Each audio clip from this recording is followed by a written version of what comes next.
I'm keeping my fucking hands up. I'm not reaching for no gun, bro. Step out. Can I move my phone? Step out. And have a firearm pulled on him by the Omaha Police Department all in the same day. Imagine that. Qasim Shabazz is shaken up. Man, I thought we were getting ready to lose our lives. Let him know. With this pullover, this was authorized. Think about that. Authorized to pull him over. That you ain't gonna never be bigger than us. So the cops send a message. I don't care what anybody say. Terence Crawford's victory parade in Omaha quickly turned from celebration to confrontation. Just hours after thousands gathered to honor his stunning win over Canelo Alvarez, Crawford found himself pulled over by police in the early morning hours.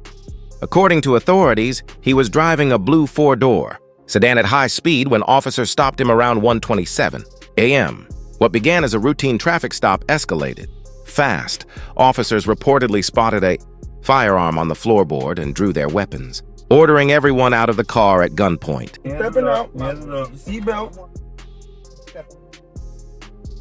I'm opening the door. You can take I'm mine opening off the door. of me right here on my right. I'm keeping my fucking hands up. I'm not reaching for no gun, bro. Step out. Can I move my phone? Yeah, that's crazy.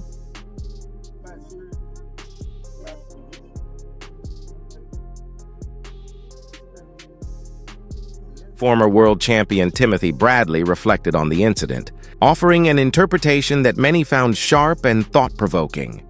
He suggested that the stop wasn't merely about a traffic violation, it was about sending a message. In Bradley's view, Crawford's success had grown to such heights that some authorities may have wanted to remind him that fame doesn't place anyone above the law. He likened the event to a pattern often seen in life. Moments of triumph suddenly overshadowed by tension. His words resonated deeply with fans who saw the irony that a night meant to celebrate a champion ended beneath flashing police lights. I mean, Terence Crawford, he on the highest cloud, bro. In his city, let him know. Let him know. With this pullover, this was authorized. Think about that. Authorized to pull him over. That you ain't gonna never be bigger than us. That's what the cops send a message. I don't care what anybody say. The cops send a message. This our city. You might got the key, but I got the handcuffs. That's what that was. Yeah. And before y'all start talking about my ceiling real quick, my roof, hey, it been raining and stuff. Hey, it's raining night. The clouds is out right now. You can see him in the background. I'm going to go watch the damn car in a little bit once this rain stops. But anyways, back to the video. Oh, man, look. You ain't got no city until you got the police.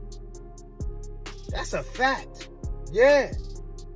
Shoot, you ain't got no city unless you got the police. Don't ever forget that. You gotta have the law enforcement on your side, man. They gotta be looking out for you. For the good. Not for the bad, for the good. Yeah. Terence Crawford, it don't matter what you do for your city, man. Bruh, I'm letting you know right now, man. With this incident right here, they waiting on you to do something bad. This dude right here, he was trying to jack you. He was trying to catch you slipping. That's all it was. Seeing you on TV, displayed all on TV, parade shut down and stuff. He gotta be, securing certain points and stuff like that. He mad. He mad to see you.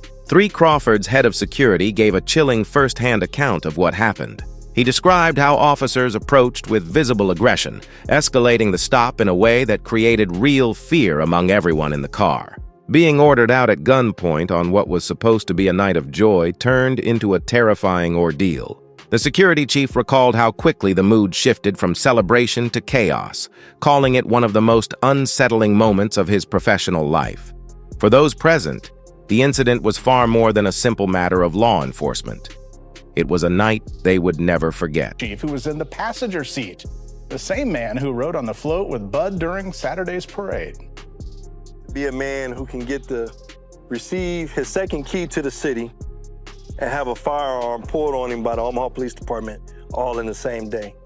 Imagine that. Kasim Shabazz is shaken up. Man, I thought we were getting ready to lose our lives. Being the head of Terence Crawford's security, Shabazz has seen a lot, but nothing like this. Oh man, it was terrible. It was terrible.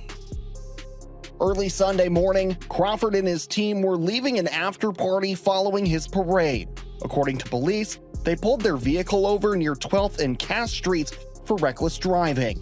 That's where things took a dark turn. And as soon as he said he had a firearm, the police officer that was on his side became unhinged. Police immediately drew their weapons, pointing a gun at Shabazz and the pound-for-pound champ. I literally had my hands on top of the ceiling and inside of the vehicle. According to police, an officer had identified a firearm on the floor of the vehicle. 4 official reports later confirmed that officers had stopped Crawford for alleged reckless driving. During the stop, they claimed to have seen 2 firearms on the floorboard, which led to the intense escalation. However, further investigation revealed that the weapons were legally registered and properly licensed. With no further violations found, Crawford was issued only a citation for reckless driving and released shortly after. Still, many observers saw deeper meaning in the event. On the very day Omaha celebrated its hometown hero, critics argued that city authorities seemed determined to reassert control, a reminder that no one, not even a champion, stands beyond the system. With a parade. KETV Newswatch 7's Pete Cudahy spoke with Mayor John Ewing, who requested that the Omaha Police Department conduct an internal investigation. And Pete, what did the mayor have to say? Yeah, Julie, Mayor Ewing says that after such a great day yesterday, he was heartbroken hearing about the news of the traffic stop. That's why he reached out to Police Chief Todd Schmaderer and Terence Crawford himself to find out what exactly happened at that traffic stop. Omaha Police released a statement saying that a car driven by Terence Crawford was stopped for driving recklessly around 1:30 in the morning on Cass Street. An officer confirmed that while Crawford was reaching to grab his information, the cop spotted a gun by Crawford's feet. Boxing legend Andre Ward added another layer to the conversation, suggesting that Crawford's Omaha ordeal symbolized a recurring struggle throughout his career. Ward noted that critics had long tried to downplay Crawford's greatness, often claiming his wins came from decisions rather than dominance. He believed the traffic stop fit the same pattern, an attempt to humble a man who'd proven his excellence beyond question. Ward emphasized that no setback or controversy could erase Crawford's record or the respect he commands. To him, the champion's resilience in the face of constant scrutiny is what truly defines his legacy. They tried to bury Terence Crawford. They tried to ruin his reputation and say that he wasn't a draw when the numbers were there for you to see. When he went to MSG against guys that didn't have big names, or that were faded, like Amir Khan, or when he fought Kaviaskis, he did numbers. There was a smear campaign about his personality. He doesn't talk. Nobody wants to hear him. No, that you don't want to hear him. So you try to speak for the masses when the whole time you have a star right here. You got to learn how to talk to this man. Even as recent as his last fight, the fight before Canelo, the smear campaign continued.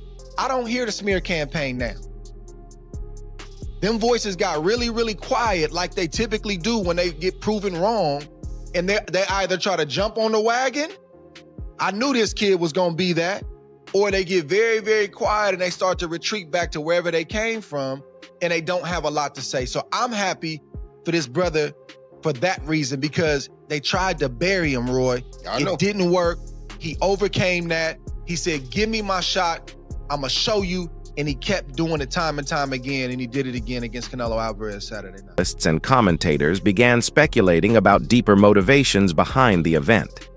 Some argued that local authorities might have grown uncomfortable with the sheer influence Crawford held in Omaha.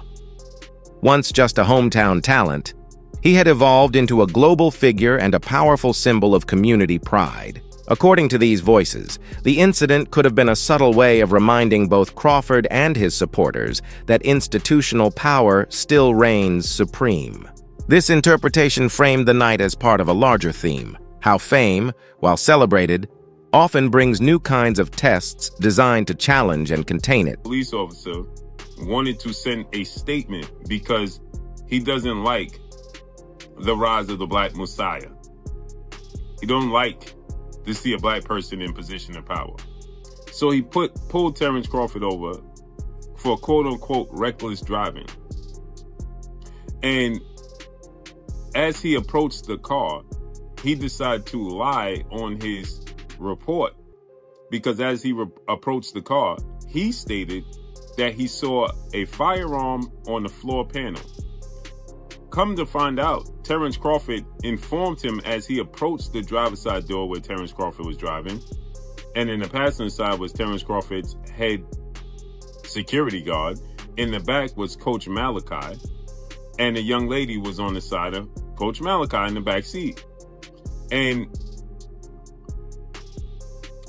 Terence Crawford has legal firearms, and of course his security has legal firearms. They informed the officer that they have legal firearms in the vehicle. He then brandished his firearm, pointed at Terence Crawford's face, and then got very aggressive as Terence Crawford got, and his security and everybody in the vehicle, Coach Malachi, got nervous because he started to